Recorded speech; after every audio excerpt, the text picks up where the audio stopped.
Bonjour tout le monde, bienvenue sur la chaîne Le Paradis dans le pot de fleurs et aujourd'hui on va parler de cette belle plante que vous voyez devant vous.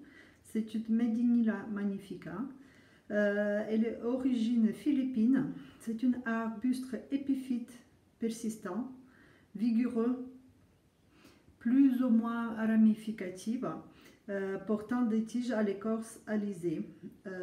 Vous voyez, elle est très longue feuille de 20 à 30 cm et ces fleurs, c'est une grappe pendante de 40 cm de longueur à peu près, dont les fleurs ciselées roses pâles sont qui font une grappe qui descend. Ce que vous voyez devant vous, c'est une plante qui est déjà fleurie.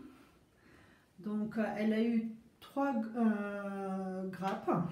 Il y en a une qui était là, qui est séchée, qui est tombée. Il y en a une qui était là. Et la deuxième, qu'on voit un petit peu mieux, elle est de ce côté. Donc, comme cette plante est épiphyte, je peux vous dire qu'elle a besoin à peu près le même entretien que les orchidées. En tout cas, je la traite à la même façon. Je les arrose à peu près une fois par semaine ou l'été un petit peu plus souvent.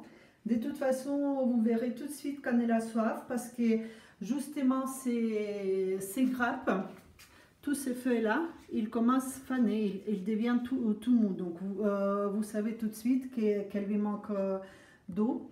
Elle aime bien grosse luminosité.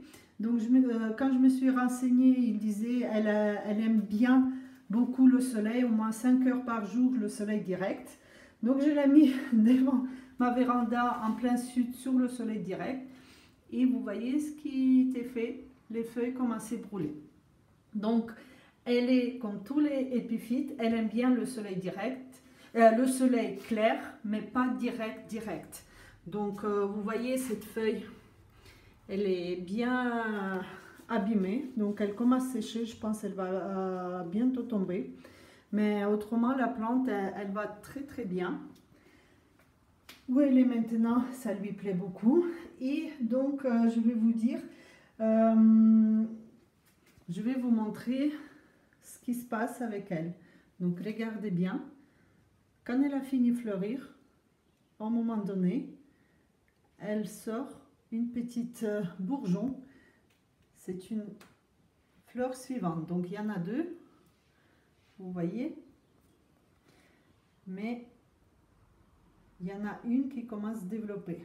Et on va regarder de l'autre côté ce qui se passe. Est-ce que l'autre fleur, elle nous donne quelque chose ou pas? Ancienne fleur.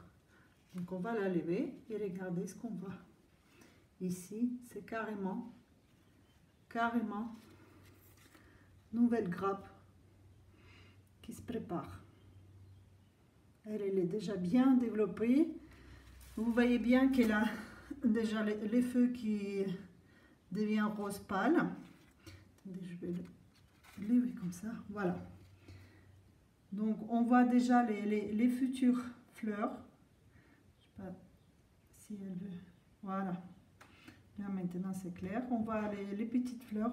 En fait, là, les feuilles, nous on pense que c'est une fleur. En fait, c'est les feuilles qui protègent les petites fleurs.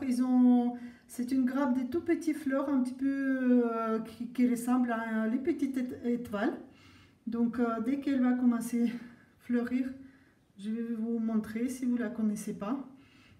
Donc, vous voyez, quand elle a fini de fleurir, surtout ne coupez pas ces tiges.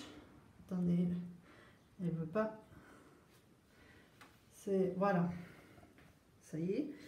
Ne coupez pas les tiges, les anciennes fleurs. Donc, elle fait un repos après le floraison à peu près un mois et demi. En tout cas, chez moi, elle a fait ça. Et à ces moments-là, on ne la arrose pas trop. Tous les 10 jours à peu près, il faut lui faire un petit temps de repos. Et dès qu'il est beau jour, la température qui monte, vous commencez à arroser comme l'orchidée. Elle adore être dans le véranda ou sous la serre, si vous avez. Et elle apprécie beaucoup l'humidité d'air. 70%, elle est vraiment s'épanouit très très bien, mais 50% c'est déjà pas mal. En tout cas, comme dit, elle a besoin de lumière très éclairée, mais pas directe, parce que sinon c'est quand même, ça abîme les feuilles des plantes. Vous l'arrosez à peu près, vous entretenez comme votre orchidée et elle va vous redonner les nouveaux feuilles. Des fois, souvent, vous voyez ici, il n'y a rien, mais ça peut aussi partir aussi une bourgeon, un nouveau bourgeon, un nouveau fleur qui va partir. Chez moi, il n'y a rien. Chez moi, c'est plutôt les bourgeons qui s'est formé sur les anciens grappes. Je vais vous encore montrer, c'est là. Mais comme dit, il vaut mieux la couper au fur et à mesure. De toute façon, tout ce qu'elle n'a pas besoin, elle sèche. Donc il suffit que vous voyez comme elle sèche, comme la tige florale sur l'orchidée, vous la coupez. Mais tant qu'elle devient verte ou rose comme ça, vous la touchez pas et au moment donné, elle va vous redonner les nouveaux fleurs. Donc je vous fais encore un petit peu apprécier cette fleur.